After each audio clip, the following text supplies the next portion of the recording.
Happy holidays, everybody. Hope you're gearing up for Christmas. This is probably my favorite holiday, so, I had to get festive with the jacket. I'm not going to lie, the last time I wore sequins was prom in high school, and this thing is itchier than fire ants in your butthole. So I'm going to keep it at that while I'm trying to stay positivo through this. I feel like I'm Jim Carrey in the Grinch outfit, just being festive. But it seems like there is an epidemic right now of older folks not being able to get a job or getting fired from their job that they've had for 20 years. At least for me, being a millennial, my Gen X and Boomer parents, I guess Gen X may be grandparents or Boomer, I don't even know anymore, whatever. The Boomer generation basically told us, hey, go get a good job, stay down with this job for 20 years, and you'll be set for life. It seems like that is not really the case anymore. Let's get off into this.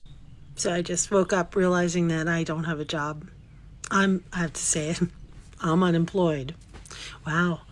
There was a lot of crying that went on yesterday because the shock value was it was freaking bad. Somebody's got to get better at letting people go because, dude, wow.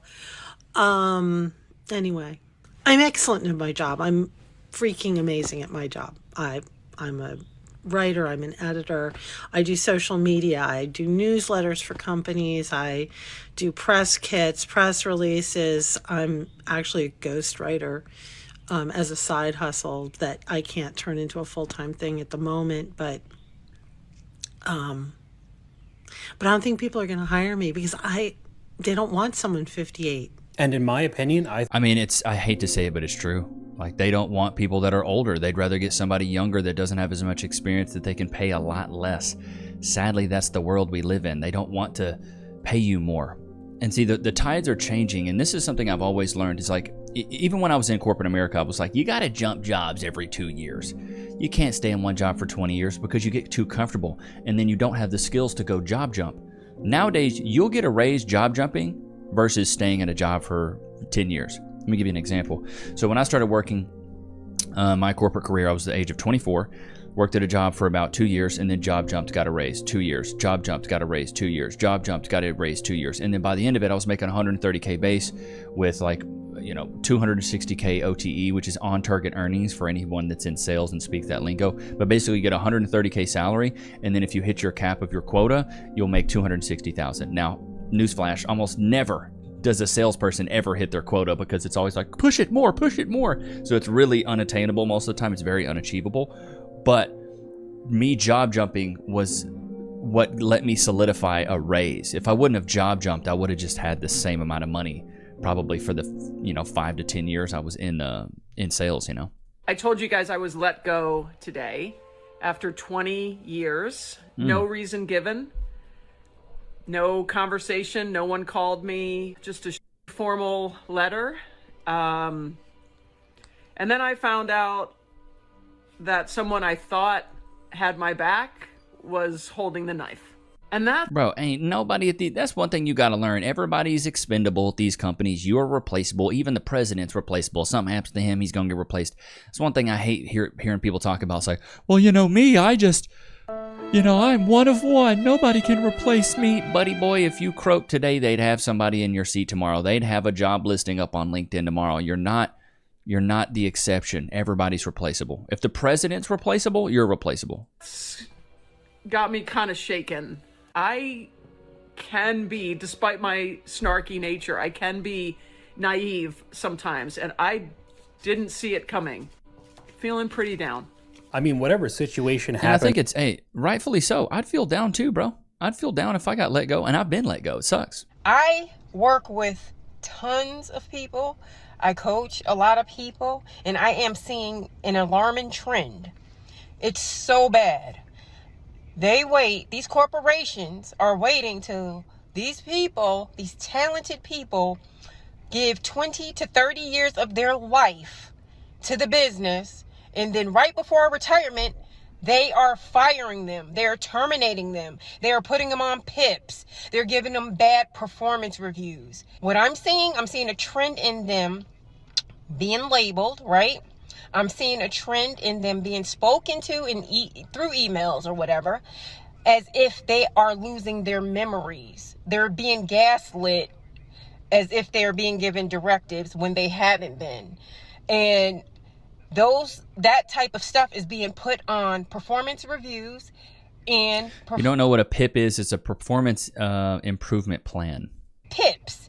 And the purpose of that is they're creating a paper trail to get them out because they're this close to retirement. Doing all this to fire their own employees. So a PIP is something in sales that you would see a lot of the times when somebody's not performing. You put them on a PIP, a performance improvement plan, and if they don't hit that PIP in that next month, then they are hasta luego, out the door, buddy. Talk about this leaked internal memo from Ally Bank. Here's the concerning part, and if your employer is doing this, you need to call a lawyer. The president says, we will offer select employees who are 63 and a half years and older the option to consider a voluntary separation. You might be wondering, holy cow, that's obviously illegal. It's obviously age discrimination. No company would do that. And you would be wrong. HP just paid $18 million for the same shenanigans. Employers who do this are engaging in age discrimination, and they're going to owe you a lot more than whatever pennies they offer to kick you out the door.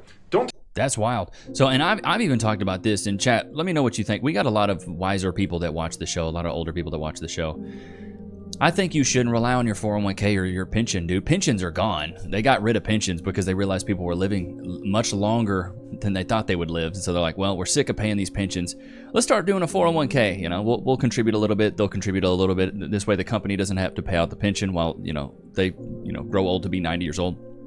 The 401k is not a bad idea. Social Security is a wash. A lot of people are getting maybe $1,200, I don't even know what, $1,200 a month for Social Security. What are you going to do with that? You worked for 40 years and then you get $1,200 a month, bro. You can barely afford a studio apartment in a small town with that. So that's kind of a wash. But now people are relying on these things that we've been told, hey, you rely on this. When you retire, you'll be good to go. And now you're getting older and you're realizing, man, it's pennies in this stuff. And that's why you see people working until they're 75. You see people at HEB. It broke my heart the other day. I was up there. There was an older gentleman working. And this dude was somebody's grandpa, no doubt. Balding, gray hair, back was crooked over, could barely walk. My boy Carl, I don't remember if that was his name. But it broke my absolute heart because I was like, he needs to be retired, sitting in his house, watching the game, and hanging out with his grandkids and his wife, if she's, still alive. Like that's what you should be doing in those golden years. Put a 1 in the chat if you agree. You shouldn't be having to work. You shouldn't be having to worry about money. We've got enough people on Section 8. We've got enough people on government housing, government food stamps. Why don't we give that to the people who are old and let them retire in peace and let them age gracefully and go towards, heaven's gates? Why don't we do that? But no, we're going to give it to people that are big bags that want to live on Section 8. It's sad. Gen X become the unemployables. I didn't really think I saw that 5 years ago when I left corporate. I should say corporate kicked me out. Curious if you out there also feel that you're unemployable. But all the signs from big corporate are showing that that's exactly the case, right? The trend of, your Gen Xers aren't moldable to new technologies, which is crap because we led and managed through multiple technology revolutions or evolutions, right? Mobile, digital, the internet, etc. We have too much experience, but we're too expensive. And I think that's the bottom line for many big corps right now.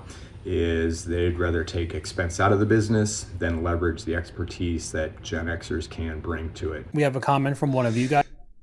So true. They want a 20-year-old with the words. Stupid. They want a 20-year-old with the work ethic of a 30-year-old, the maturity of a 40-year-old, and the experience of a 50-year-old who will work for the salary of a 10-year-old. If that ain't true, bro. Let's get the ages on this though. So I want to get Gen X. When is years? Let's just see. Gen X years. Okay, so if you're Gen X, you are 1965 to 1980. Okay. And what about boomers? Is that boomers? Boomer years? 1946 to 1964. Okay, so if you were born, my mom was born in 62, so she could be a Gen X or a boomer. Oh, okay, here we go. Here's a little chart because I'm slow. Stupid. Let's see here. Generation X. The generation's defined. Here we go. Millennials, 1996. Born 1981 to 1996. I'm a millennial. Hello. Age in 2019, 23 to 38. Yeah, Generation X. Born 1965 to 1980. Age in 20... Put which generation you're in. The silent generation, 1928 to 1945. Baby boomers, 1946 to 1964. Generation X, 1965 to 19... Oh, never mind. So she would be a boomer. Okay, gotcha. Interesting. So yeah, I'd love to know where you guys are at. So which generation are you in? Let me know which generation you're at. I feel like we have a lot of older folks that watch, and I don't mean like older folks like, hey, what's going on, fellas? My back goes out more than I do. I'm getting so old, my back goes out more than I do. I don't mean like that, but I mean like I consider like once you hit 30, you're unk. You know what I mean? I'm unk status. And then once you hit 40, you're dad status. And once you hit like 50, 60, you're grandpa status. It is what it is. I don't make the rules. I just enforce them, chat. Any other Gen Xers out there that are jobless and finding it impossible to find a job? Or is it just us? My husband and I'm sorry, but why are you still wearing the fake eyelashes at over 50 with the hand henna tat? This is giving modern woman. I have been out of work, and we've been doing side hustles, but it's barely keeping us afloat. And come this next month, all savings is depleted. It won't keep us afloat. And we just can't find a job. Nobody's calling. We're sending out resumes. Nobody's calling. He's got 2 interviews. Both ended up filling from within, so they say. And it's just freaking scary. Nothing prepared us for this. To be in our 50s and wondering how the heck we're going to survive. I know some people's game. Well, and this, I mean, to me, there's a lot of validity to this because we live in a capitalist country, bro. We can say whatever we want. I've always told people, always have a side hustle. Always have some other form of supplemental income that you could use to help out if a rainy day happens. Have 6 months worth of savings, you know? And so even though I was going through my corporate journey, I always had something else I was working on. Chad, is there something else you're working on, or are you just working a job? I'm not saying that's a bad thing. Don't mean to have a negative connotation, because there's a lot of great people out there that work great jobs. Truck drivers, welders, anybody that works blue collar. I appreciate you guys. So not to say that's a bad thing, but you always gotta be weary of things that may happen when the poop does hit the fan. Because when it hits the fan, it's smearing everywhere, buddy boy. So you need to have some kind of supplemental income. And in a capitalist country, you got to realize corporations, their number one goal is to cut costs and boost revenue. They don't care about anything else. HR, the HR department, a lot of people, oh, human resources, they're for me. The human resources team is for me. They're looking after me. No, they're not. How about no? They're looking after the company. They're making sure the company doesn't get sued by someone. They're making sure there's no malpractice that you're going to try to pin against them so you can get a big fat settlement or a fat lawsuit. HR's to save the company. It's not to save the people, bro. Ain't that right, Loki? I've fallen at work and been injured. Oh, wait. I should call my lawyer.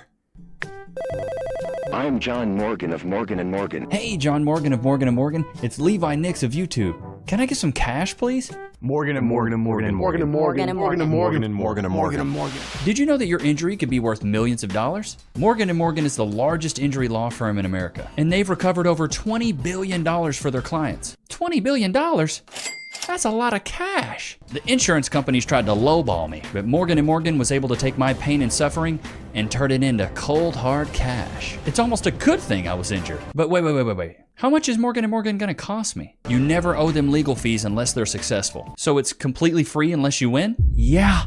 Hiring a lawyer, that sounds like really difficult. It's actually super easy. You can just go to their website, and in a couple clicks, you can find out if you have a case. And you can literally do it from your smartphone. And remember, there is only one Morgan & Morgan. Wait, but it's 2 names though. How is it? Give me the script. Oh, both their last names. Okay, I get it. Okay, roll it. You can start your claim today by going to forthepeople.com/Levi, found in the description below. So if you're injured, you can trust Morgan & Morgan. Loki boy. Bro, I'm gonna tell y'all right now, this jacket on the back of my neck is so itchy, bro. I'm doing it for the cause, though. I'm doing it for the plot, bruh. You know? Loki, free. Sit. Shake. Wait. Free. God, those treats smell like a straight up, dude. I don't know why they smell so bad. Just want to take a second to say thank you guys, man. So the channel's been growing like crazy. Dude, it's like overwhelming almost every day. I go and look at the comments. I don't mean to get sappy here. But I really do appreciate you guys, man. The positivity in the comments, you guys being like, love this. I'm trying new things. You guys seem to be vibing it. So I just want to say thanks, man. I don't know. I don't feel like I say that enough. I don't know if I see a lot of content creators say that, but I try to give you guys props as much as I can, because without y'all, I wouldn't be here. I think I'm getting fired today. I actually had to go in the office, which the only time I go in the office is when the receptionist isn't in. And the receptionist is going to be in today. What other reason could there possibly be for me to go in the office if I'm not working? Yeah, you're cooked today. I don't know. So I don't start technically until 7:30, and it's 7 o'clock right now. I don't know if there's anyone even in the office right now, so I'm just going to wait a little bit. I don't know. So I may be unemployed in a couple minutes. I've been here for 10 years. Okay, so initially this looks like another one of the... See, and that's the problem, dude. Too many people stay at these companies for too long. They get too comfortable, and they think, oh, they'll never fire me, and then they get fired. I got fired after 10 years. Apparently I was... And it went against the code about anti-bullying. Like, I was bullying people. What? If anybody knows me, I don't bully people. And I was not finishing tasks, and I was taking phone calls during meetings, which I did. But it was for my daughter who's having surgery, so whatever. Yeah. Whatever. I'm fine. I'm totally fine. Put in 10 years at this place, and literally this is what I get. There's no warning. You just get fired. So anyone's hiring, I'm available. I think we should just... Bro, I saw this so much when I was on LinkedIn for a hot minute, dude. I saw this, people being like, I got laid off today. Is anybody hiring? As someone in HR, I just know this wasn't the first time you were talked to about this. I mean, there might be some validity to that. A lot of times, big party at your office tonight, I work in HR, they don't fire someone for bullying unless they have hard proof. Without it, they would have a big liability on their hands for wrongful termination.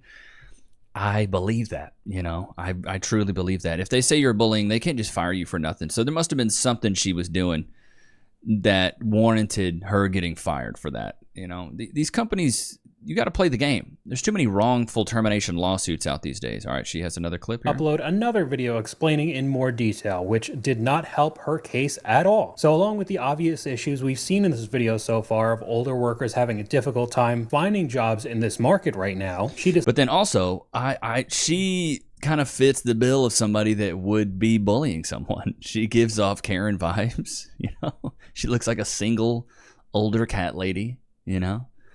More than likely, she probably was doing that. HR here, ma'am, you need to do some self-reflection here. Falsifying your time card is exactly what you're doing. If you're clocked in, but you're doing personal things, that's theft of company time. Duh. Yes, you would get fired for that. I just know the office is relieved. Making me side with an employer is crazy. Oh, okay. She was falsifying her time cards, and yeah, that's literal theft. I worked with somebody that did that once, and we had to go into the office, and they had no idea that there were cameras there.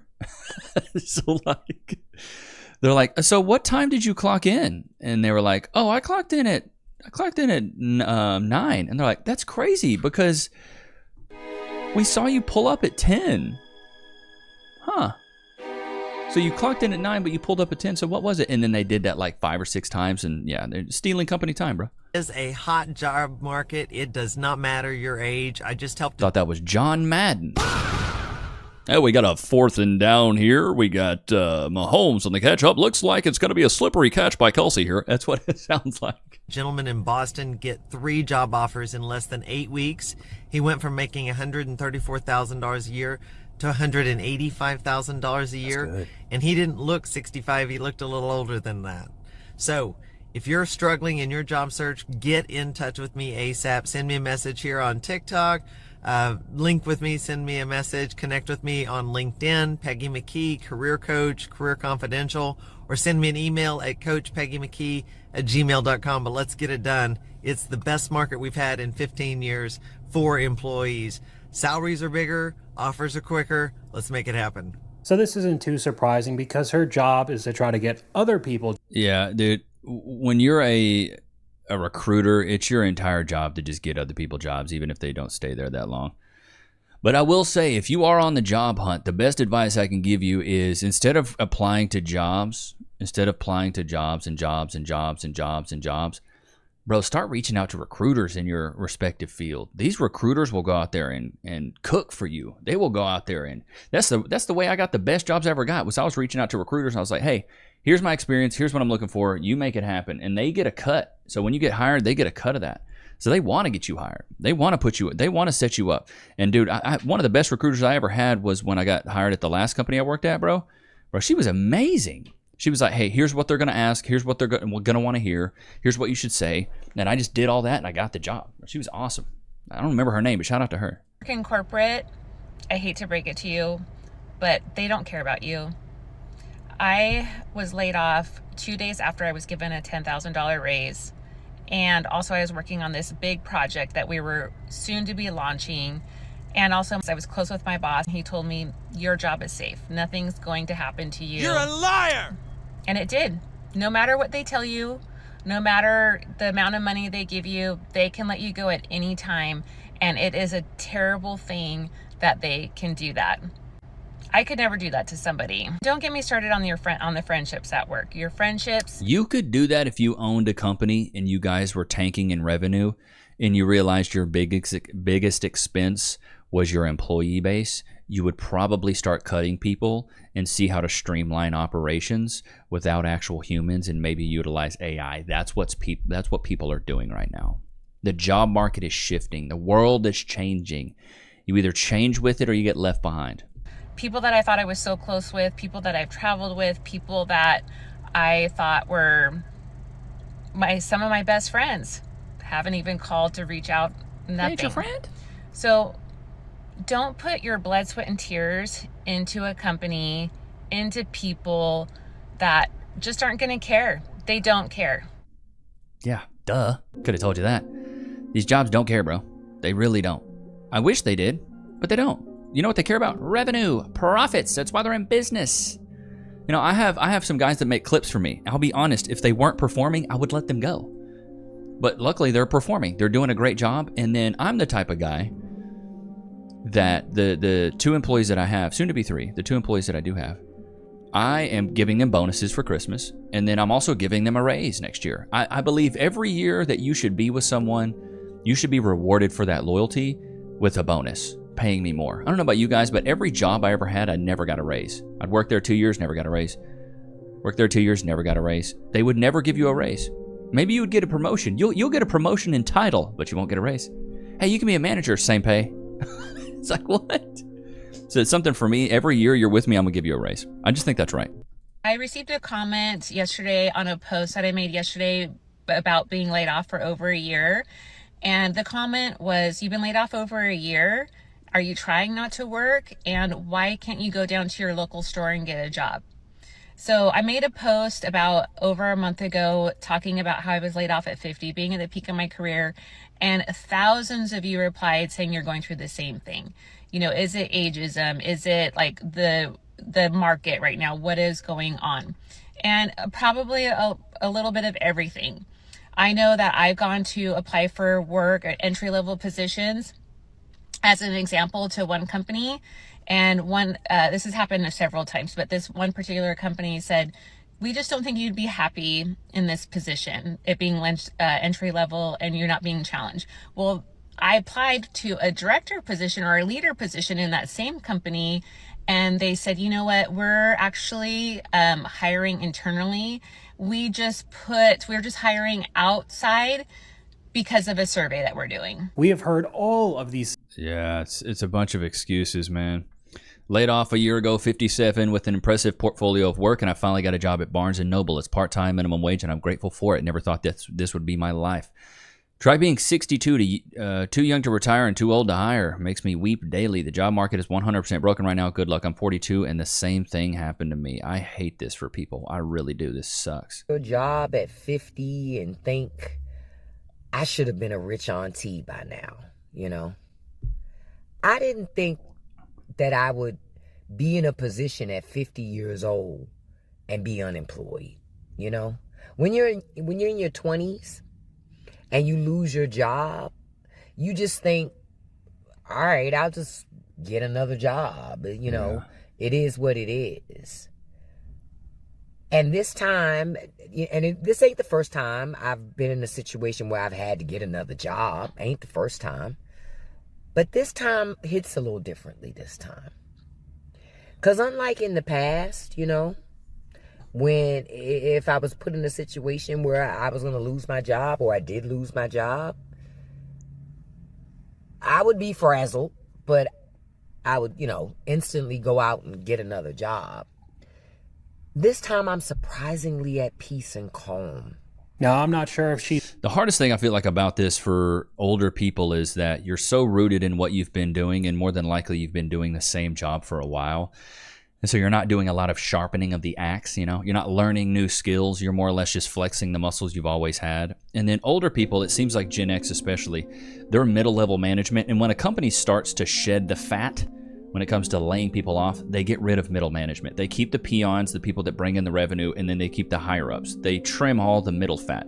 So when I worked at a company called Yodel, and they got acquired by Web.com, the first thing that happened is all like the VP of marketing, senior VP of this, all these middle-level managers, they just got scrapped one day. It's like, hey, you got a week, back your crap. But they're like, all the salespeople, you guys are good. All the people on the floor making the phone calls and bringing in the revenue, you're good. And then the higher-ups, the C-suite, the super senior people, they stayed. But all the middle-level managers, like, oh, I'm the manager of marketing. I'm a BDR manager. These people got scrapped so fast. But that's just how it is. So I got laid off 3 weeks ago now. I took the first few days and cried. I think I was in shock. And then after that, I've just been contemplating life. I didn't do anything wrong. I'm actually really good at what I do. The industry I'm in is really slow right now, but I had a big milestone birthday last week. I'm 50. Turned 50. Yay me. I'm at this crossroads. I feel like I'm at a crossroads in life. Do I take the path I know and hope that I can find something? Or do I travel down some other unknown path in life that's scary and new? That kind of goes along with one of the... I mean, I don't know, man. It's tough. What do you want to do? Do you want to sit there and not have any money when you get older, or do you want to have some coin? I didn't prepare properly for retirement, and I feel like this is a big one right here. This is a big one. You got to save, brother. Statistic that 50% of you between the ages of 55 and 65 have this many dollars to retire. And I thought, that's crazy, man. And that's me, you guys. I haven't done any of that. So I just opened, I wanted to share with you guys that I just opened a Vanguard account, which I'm drilling into my kids as well right now, that no one drilled into me. It's not too late, you guys. Drill something into you, baby. Flawless victory. If you look on TikTok on these things, how to open a Vanguard account, how to start, how it compounds at just minimal amount of money every month, minimal or more, whatever you... This is a big thing. This is a big thing. I feel like a lot of people don't think about their future. And if you are, even if, dude, I started my savings pretty heavily at the age of 30. You know, I didn't really have a real job until I was like 24. Drained my 401k to buy my first house. I know. Stupid. Not smart, but I'm here. Anyways. And my whole philosophy is I can learn how to make money. I can't learn how to save money. That was my thing. I don't like saving money. I don't like penny pinching. So I was like, if I just focus on how to generate more money instead of how do I save more money, I think I'll be in a better fit, because like this world is somewhere where you need to learn how to generate things and generate value and create value and generate, if you can generate money, if you can generate revenue opportunities. So the entire time I was always working on something else. So to give you an example, when I was 24, I was working corporate, but I was also a musician. I was a failed rapper. And so I did the rap thing, but while also doing that in tandem, I played in a blues, funk, and soul group. And that paid a little bit of, beer money, $75 a gig. I would play maybe 15, 20 gigs a month. You do the math. I was making a couple $100. It wasn't bad. Or a few $100, I guess. So I would do that for a while, and then thinking that was going to work, but I gave myself a time limit. I said, hey, you know what? If I'm not popping by the time I'm 30, then I'm out. I'm done. I can't do this anymore. So at 30, I gave it up. Around that time, COVID hit. And I said, hey, I need something here. I saw TikTok was popping off. Started posting on TikTok. Started getting some traction when it came to the relationship stuff. Took the TikToks, put them on Instagram. Did that for a year. Hit 100K on Instagram. And then I had a buddy of mine, D-Flow. It's the third time I've mentioned him. I don't know if you watch, buddy, but it's good to have you. He's like, yo, dude, you should start doing long-form YouTube. I was like, what would I do? He's like, just do a reaction channel. Cool, boom. Started reacting to the Whatever podcast. Did it for 9 months until I saw some success.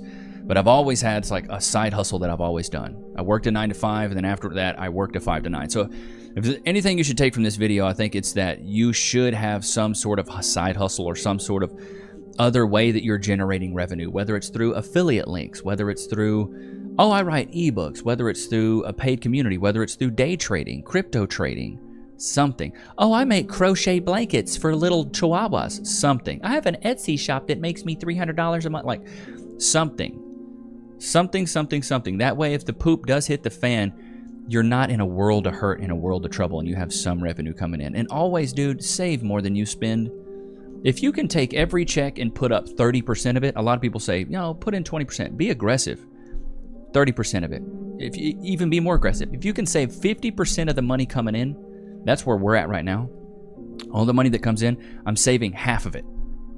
So by the time I'm 40, dude, me and Cass will be set up all right. Baby Nichs will be set up all right. We'll have a fund for her. She'll be good. But we're living modestly right now. YouTube has blessed me. You guys have blessed me. I could be living in LA. I could be affording, 5 figures a month of rent or a mortgage. I could be in a penthouse in downtown Austin. I could be driving a McLaren. I could be. But I'm not. I live in a small 1,200 square foot house in a small town. It's $1,800 a month. Like, some people are paying more than that for their car payment. So I don't do that. We don't spend money on flashy things. I got this from TJ Maxx. It was $40. This is from Forever 21, like 8 years ago. It was $20. This chair was the most expensive thing in this room. Even the TV was cheap. His bed was, I think, $150. But all that was a tax write-off because I use it for the business. That freaking volcano lamp back there, $12 on Amazon. Like, I'm not spending big money on things. I could be. This mic is expensive. I guess it's maybe $200. But all this stuff goes to, and the chair. The chair was expensive. It was from Ashley's.